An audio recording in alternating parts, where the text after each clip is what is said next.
Bonjour et bienvenue sur la chaîne YouTube Mini PDLV. Aujourd'hui, j'ai le plaisir de vous présenter cette Toyota Corolla GR à l'échelle 1/18e. Une miniature sortie dernièrement chez Automobile. Et comme d'habitude, il faut que je vous en parle, cette miniature est assez unique dans son genre. Sans plus attendre, je vous propose qu'on la découvre en musique et ensuite je vous en parle un peu plus en détail. C'est parti!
Je vous le disais en introduction, voici donc une Toyota Corolla GR.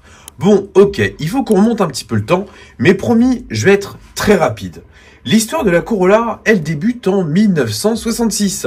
À l'époque, chez Toyota, on voulait développer un modèle compact, et c'est justement ainsi qu'est née la Corolla. À l'époque, il y avait seulement 3 versions au choix.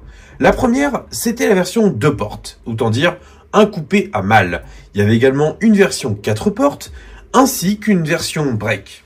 Au fil des années, la Corolla a donné naissance à plein d'autres versions, à plein de millésimes, si bien que c'est en 2018 que nous avons pu découvrir la Corolla de 12e génération, E210 pour les intimes. Et ce modèle-là, il incarne le renouveau de la marque, avec un style beaucoup plus affirmé, des traits très cool que les gens ont pu découvrir au Salon de l'Auto de Genève en 2018. Et là, il y a eu un petit côté coup de cœur qui s'est déclenché rapidement. La Corolla, elle marque des évolutions à tous les niveaux, en proposant une dotation relativement riche pour le segment, mais également des motorisations 100% hybrides, avec 2 niveaux de puissance actuellement depuis le restylage, à savoir un moteur 1,8 litre de 140 chevaux et un moteur 2 litres qui lui développe 196 chevaux.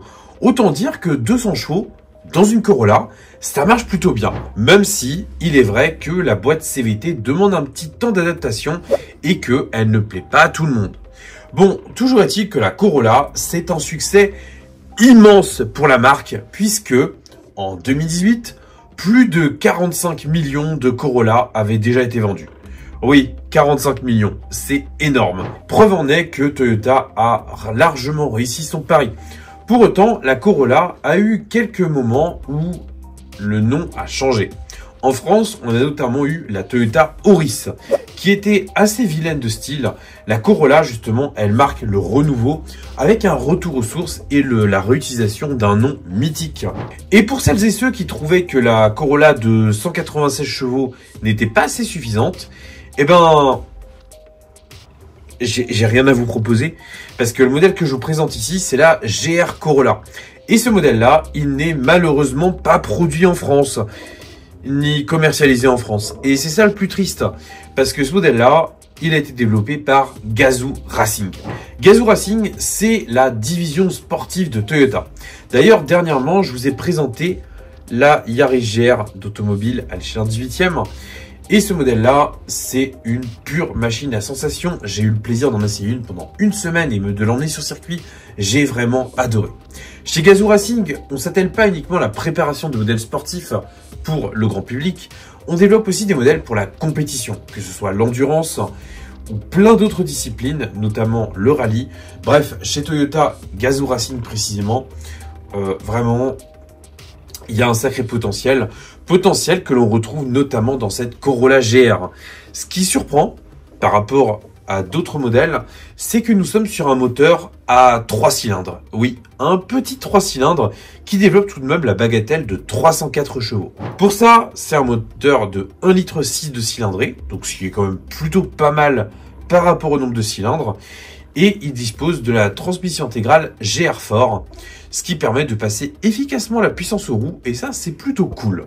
On notera également que la Corolla GR dispose de plusieurs appendices qui lui sont propres, à commencer par des ailes élargies de 2 cm à l'avant, 3 cm à l'arrière.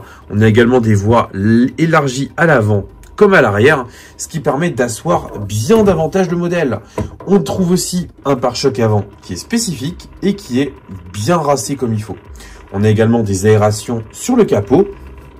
Et l'élément le plus notable, c'est qu'à l'arrière, nous avons un diffuseur qui comprend 3 sorties d'échappement avec une centrale et 2 déportées sur les côtés. Et ça, c'est plutôt pas mal vu. Maintenant, chez Toyota, on a voulu aller encore plus loin. Et pour ça, on a fait un petit clin d'œil assez marrant à Akio Toyoda, qui n'est autre que le PDG de la marque.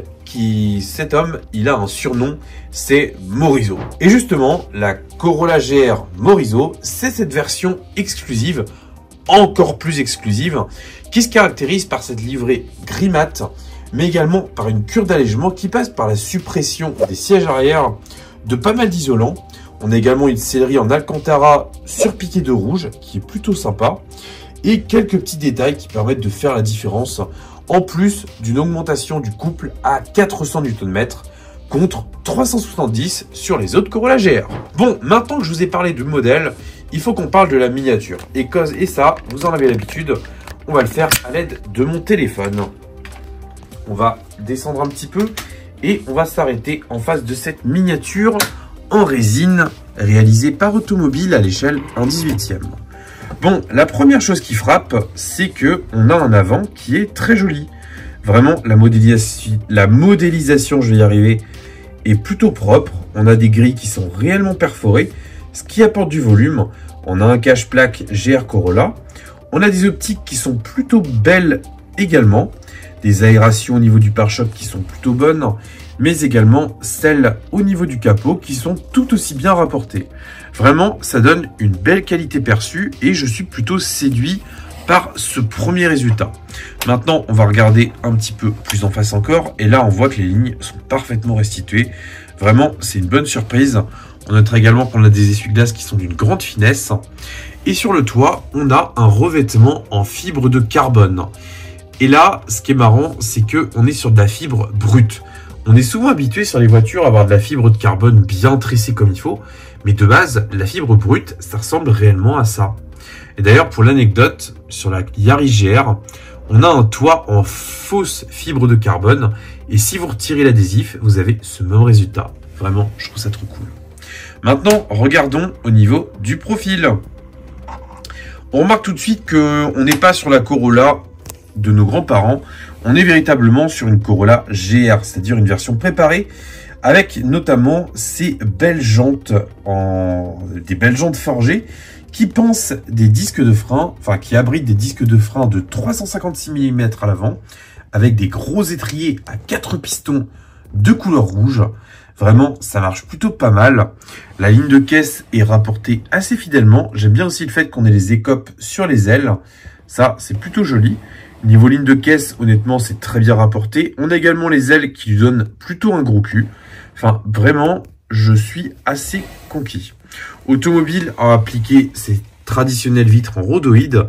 Ça prend plutôt pas mal les reflets. Les ajustements sont assez bons.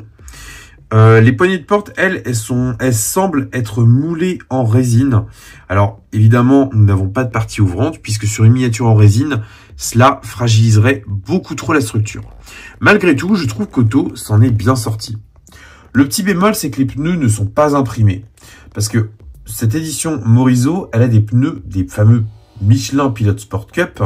Et là, on a des pneus dont les flancs sont lisses. Bon, c'est pas très grave, mais ça aurait été cool d'avoir ça. Donc au niveau du profil, c'est plutôt une bonne surprise. Vraiment, Automobile s'en est très très bien sorti. Et au niveau de l'arrière, on va pouvoir remarquer plusieurs petites choses. Déjà, ne cherchez pas l'essuie-glace arrière, ça rajoutait du poids, il a donc dégagé. On a également le logo GR Corolla qui prend place à l'arrière, qui est plutôt pas mal. au même titre que ces feux translucides bien rapportés, malgré une forme assez complexe. Vraiment, Automobile s'en est admirablement bien sorti. Et surtout, nous avons cet élément de style remarquable qui est cette triple sortie d'échappement avec une sortie ovale au centre et des sorties circulaires sur les côtés. Alors, on aime ou on n'aime pas. Pour ma part, j'aime plutôt bien. Enfin, d'ailleurs, j'aime vraiment beaucoup cette voiture tout court, hein, clairement. Et elle a une vraie présence et je trouve qu'Automobile a réussi à restituer un petit peu la bestialité du modèle. La peinture, c'est un gris mat. C'est vrai que c'est un peu terne, mais pour le coup, la peinture est vraiment jolie. Elle prend bien les reflets. On est limite sur du satiné. Et vraiment, je trouve qu'en qualité perçue, on est vraiment pas mal. Ensuite, au niveau du toit, on a donc ce revêtement qui a été, je trouve, assez bien rapporté. Donc là, bien sûr, on n'est pas sur de la vraie fibre de carbone, on est sur un imprimé, mais ça fait clairement bien le travail. Franchement, c'est pas dégueu du tout. Non, vraiment, je trouve que c'est une pièce qui est assez intéressante. Maintenant, au niveau du châssis, alors on est sur un échantillon commercial, c'est-à-dire qu'Automobile m'a envoyé la miniature, mais qu'elle n'est pas numérotée. Vous, si vous l'achetez, vous aurez normalement la numérotation de cet exemplaire. Et au niveau des soubassements, c'est plutôt pas mal. D'ailleurs, c'est ma première Automobile qui est vissée. Parce que oui, maintenant, Automobile utilise de nouvelles boîtes où la miniature est vissée et non plus posée dans une boîte en polystyrène. Donc, on a toujours cette structure en polystyrène, mais nous avons donc la miniature qui est vissée sur la partie inférieure. Pour ma part, je trouve ça assez cool, même si le démontage de la miniature, il prend un petit peu plus de temps, c'est vrai.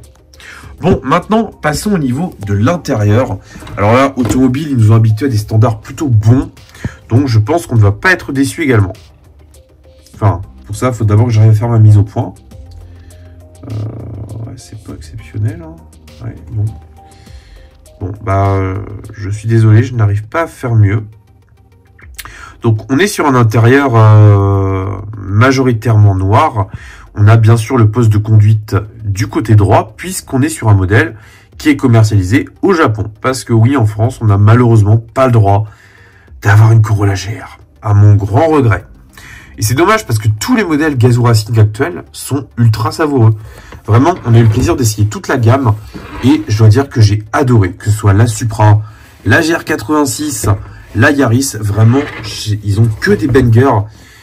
Et celle-là, j'ai pas de doute que c'en est une aussi, mais malheureusement, j'ai pas encore eu l'occasion de la rouler. Les sièges sont plutôt pas mal. Alors, on est sur des sièges en plastique. La console centrale est plutôt bonne aussi. On perçoit bien le levier de vitesse. On a les différentes commandes qui sont imprimées au même titre que l'écran central. Le volant qui est plutôt bon aussi. Bon, c'est pas le plus bel intérieur que j'ai vu dans une automobile, mais clairement, c'est plutôt dans la moyenne. Et au niveau des places arrière, eh ben, on n'a rien, puisque comme je vous l'évoquais tout à l'heure, on est sur une version allégée, donc on n'a pas besoin d'avoir des passages à arrière, ce qui rajouterait du poids. Bon, vous l'aurez compris, c'est vraiment une miniature qui est assez cool. Je regrette pas du tout de l'avoir dans ma collection, je suis même très content. Et si vous voulez l'acheter, on peut encore la trouver auprès des revendeurs au prix en général actuellement de 90 €. Oui, c'est un petit peu plus cher que le neuf, mais malheureusement la miniature est devenue assez rare, il faut bien le reconnaître. Mais je trouve que dans tous les cas, c'est un modèle qui est très intéressant à avoir dans sa collection. Le seul petit bémol que je pourrais donner, c'est que les rétroviseurs, j'ai l'impression qu'ils sont un petit peu trop à angle droit. C'est peut-être une impression sur la miniature, je ne sais pas si c'est avéré ou pas. Mais sinon, hormis ça, je trouve que c'est très homogène et que c'est vraiment une très belle pièce. Vraiment, je vous conseille de l'avoir dans votre collection. Bon, sur ce, j'en ai terminé. J'espère que la miniature vous aura plu. Moi, je vous retrouve dimanche prochain pour une nouvelle vidéo. À vrai dire, je ne sais pas encore quoi, parce que j'ai pas mal de sujets à aborder. Bref, prenez soin de vous et de votre famille. Conduisez pas comme des pirates, surtout en ville. Salut!